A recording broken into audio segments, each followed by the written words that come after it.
Hello student, welcome back to our channel. আজকে আমরা class 7-এর the অ্যাক্স chapter থেকে রায় মার্টিনের 195 পৃষ্ঠায় একটা পেজ করব। তো উত্তরগুলো আমরা পিডিএফ থেকে দেখে নেব, তোমরা সবাই নোট ডাউন করে নিও। Balance fair were groundless, answer false. The sons of the house were very good, এটাও ফলস হবে। The new tenants threatened to sack Valen, এটা ট্রু হবে। Why was Valen perfectly contented and happy? Valen was perfectly contented and happy because he demanded nothing more from life and was peace with its surrounding. What were the fears of Valen? ভ্যালেনের ভয়টা কী হয়েছিল? ভ্যালেন feared that ভ্যালেন ভয় পেয়েছিল যে with the death of his master, the son who were not good would neglect the garden and might dismiss him from his job. Who peeped around the corner? What happened afterward? Death peeped around the corner. Afterward, Valen was awakened at the midnight and informed that এবং জানানো হয়েছিল যে his master ওয়াজ dead, তার প্রভু মারা গিয়েছে। Which led him to worry about his future. তারপর দেখো poem comprehension. Old John has dash here, তো এখানে উত্তরটা হবে হোয়াইট হেয়ার। তারপর 2 নম্বরটা দেখো, the old people were dash days of their youth. বৃদ্ধ মানুষেরা কি করছে? তারা রিমাইনিং, তাদের মনে করছে আর কি। তারপরে দেখো অ্যান্সার দ্য ফলোইং কোয়েশ্চেন। প্রথম কোয়েশ্চেনটা হচ্ছে what effect of the sunrise. তো এর উত্তরটা দেখো, the effect of the sunrise is that makes the skies happy as describe in the poem. It also signal the start of a joyful day as the sun rising bring warmth and light, encouraging nature to come alive. 2 নম্বর কোশ্চেনটা দেখো, why do the bell ring? The bell ring to welcome the spring, symbolize the beginning of a new season filled with joy and renewal. 3 নম্বরটা দেখো, what seen on the echoing ground? তো এর উত্তরটা দেখো, ইকোয়িং ground বা সবুজ মাঠের প্রান্তরে কি দেখা যাচ্ছে? উত্তরটা দেখো, on the echoing ground the skylark thrashes and the other birds are seen singing loudly along with the children playing old folks reminiscing about their youth. Okay, তারপর দেখো, where does old John sit? বৃদ্ধ জন কোথায় বসে আছে? old John sit under the oak tree, এটা উত্তর হয়ে গেল। এবারে যদি আরো একটু ভালো করে লিখতে চাও তো দেখো, laughing away his cares while watching the children play on the echoing ground. ওকে, এবার আনসিন প্যাসেজটা দেখবো। আনসিন প্যাসেজটা আমাদের সুবর্ণ রায় চৌধুরীর বাড়ির দুর্গাপুজো নিয়ে আছে। তো ওটা একটু তোমরা ভালো করে পড়ে নেবে এবং কমেন্ট করে জানাও, ওটাকে আমি বাংলাটা বলে দেবো। তারপর দেখো, the East India Company got 3 village namely. East India Company 3টে গ্রাম পেয়েছিল, তার নামগুলো কি? সুতানটি, কলকাতা, গোবিন্দপুর। 2 নম্বর question, Subarna Roy Choudhury got jagir from Jahangir. Subarna Roy Chowdhury কোথা থেকে জাগির পেয়েছিল? জাহাঙ্গীরের কাছ থেকে। খ্রিস্টাব্দটা উল্লেখ আছে ওখানে।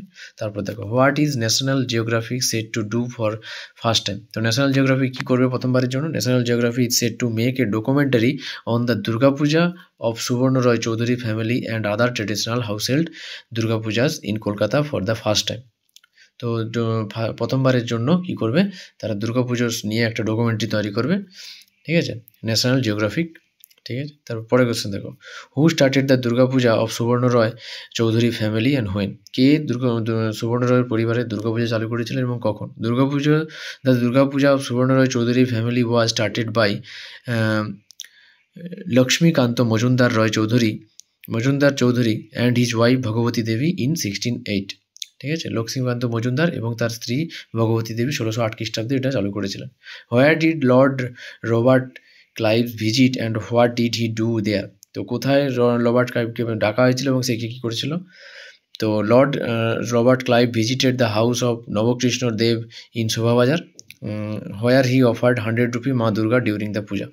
ঠিক আছে, তারপরে কোশ্চেনটা দেখো, তো where Subarna Roy Choudhury family pujas held? দেখো, the Subarna Roy Choudhury family pujas are held in Barisha with other branches in Bharati, Mejbari, Chhotobari, Mejbari, মাঝের বাড়ি, আরও অনেক কিছু আছে, এগুলো দেখে নেবে।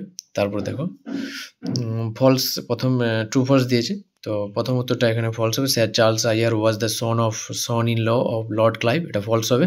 সাপোর্টিং স্টেটমেন্ট একটু নোট ডাউন করে নেবে। Sir Charles Eyre the son in law of Subarna Roy Choudhury. তারপর দেখো 2 নম্বর question, Warren Hasting visited Durga Puja of Lahiribari of Thania, তো এটা অ্যান্সার হবে true. Warren Hasting visited the Durga Puja at Lahiribari as mention in the historical records. তারপর দেখো নবকৃষ্ণদেব ওয়াজ এ মং, এটা ফলস হবে। Nabakrishnadeb was not a Mong, Nabakrishnadeb একজন মং ছিলেন না। He was a prominent figure who organised the grand Durga Puja at Shobhabazar, ঠিক আছে, যে শোভাবাজারে দুর্গাপূজার অর্গানাইজ করেছিলেন সেটা। Maharaja Nabakrishna Bhattacharya invited Lord Clive to puja before battle of Palashi, এটা ট্রু হবে এবং সাপোর্টিং স্টেটমেন্টটা এখানে বইতে দেওয়া আছে, তোমরা এখান থেকে নোট ডাউন করে নিতে পারো। তারপর দেখো 5 নম্বরটা, Debashree Roy Chowdhury is the curator of Sabarna Sangrahashala, এটা ট্রু হবে। Debashree Ray Chowdhury indeed the curator of Sabarna Sangrahashala. এবার দেখো গ্রামারগুলো দেখো, fill in the blanks by choosing the correct answer from verb. তো এটা প্রথম কোশ্চেন দেখো, দ্য নিউজ, এবার এটা অল্টারনেটিভ মানে বেছে করে লিখতে হবে। Is fake, slowly and steady wins the race, এটা তোমরা সেই যে কচ্ছপের গল্পটা যেখানে ছিল সেখান থেকে পেয়ে যেতে পারো। তারপরে এটা একটু চলে গেল, দেখে নেবে।